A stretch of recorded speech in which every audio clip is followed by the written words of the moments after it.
other stories, Roads Minister Amoako-Atta says government is likely to pay more interest on monies owed road contractors due to government's inability to raise money to pay the contractors on time. According to the 2020 Auditor General's report, government paid over 60 million cedis interest for failing to pay contractors after 91 days of raising certificates for payment. Appearing before the Public Accounts Committee in Parliament, Sector Minister Amoako-Atta said the payment is unavoidable.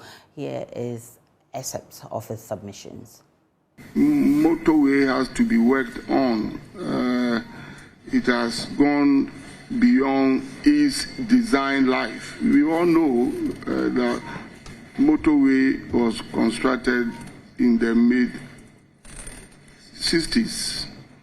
And it was supposed to have, a design life of 50 years. It has gone beyond that. So there are plans to reconstruct the entire motorway, the 19.5 kilometer motorway. And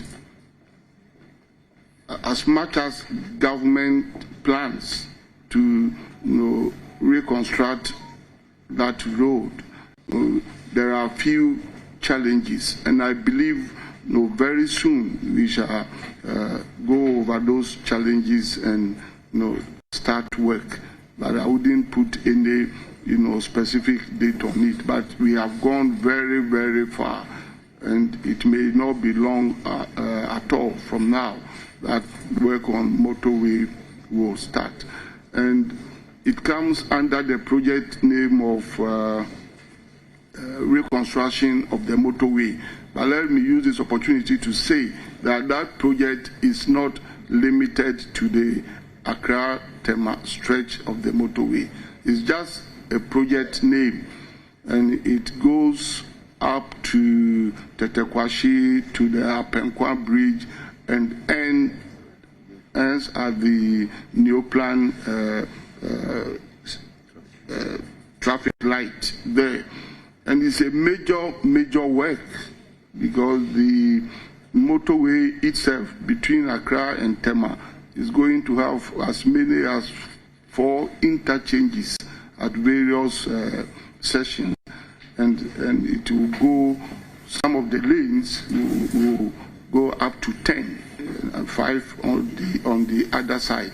And it will lead, the same project will lead to the remodeling of the Tetekwashi interchange, to deal with the current traffic situation being experienced,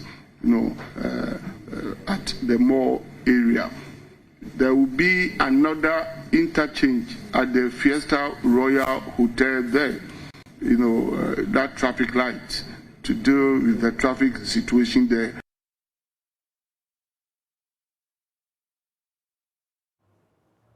We can now go live to Parliament and speak with my colleague James Aveji, who's been monitoring the meeting for us. We know the committee has charged some directors of the Trades Ministry to pay monies to the GRA. Tell us more about that. Okay, Aisha. Trades Ministry has been at the committee sitting, and it emerged that they failed to recover some taxes from some institutions amounting to about some almost 2,000 Ghana cedis. And the explanation given was that those regional directors who were supposed to be in charge of collecting those tax were unable to do their duties. And so when you look at the Auditor General's report, it mentioned the directors, the regional director, as well as the accountants who were supposed to be responsible for that. And so if you look at the Auditor General's report, it recommended that a failure to retrieve those money, the 2 directors, which is the regional director as well as the accountant, are supposed to pay the money to the Ghana Revenue Authority. And the explanation from the Trade Ministry is that till now, since 2020, after this report was put out, they were unable to retrieve this money. And so the chairman of the Public Accounts Committee has recommended that with immediate effect, the 2 persons, officers who are in charge, which is the regional manager, Mr. Isaac Nimako, as well as Mr. Emmanuel Ampedi Sasu should pay an amount of 1,914 Ghana cedis to the GRA for their failure to retrieve those or to withhold those taxes.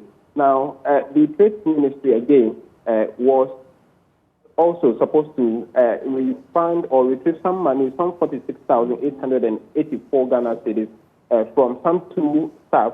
We are told that at the Osu Children's Home, these officers were supposed to have vacated their positions from 2019, but their names are still active on the payments road, and they have been paid in excess 46,884 Ghana cedis. Now, the Auditor General's report recommended that these monies should be retrieved.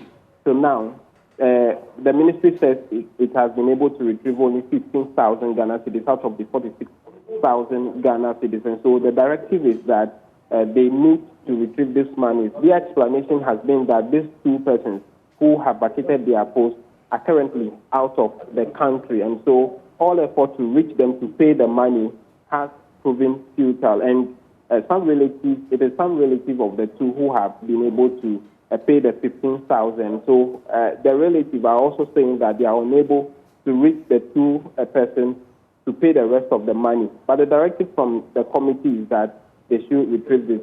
Currently, we have the Ministry of Interior before the committee answering question on why the ministry has charged some 5% instead of 7% of monies that some mining companies who were importing explosives were to charge as tax. The law had been that the Ministry of Interior needs to charge some 7% of the value of the explosives they were importing at the period, but the Ministry of Interior charged only 5%, accounting to the loss of close to 2 million Ghana cedis to the state. The explanation from the Deputy Minister of Interior is that at the time the law changed, it was at 5%, and so the 7% at the time, the company explained that they did not factor the 7% into their budget, and so they had to pay only 5%. James Aveji is our man in Parliament. Let's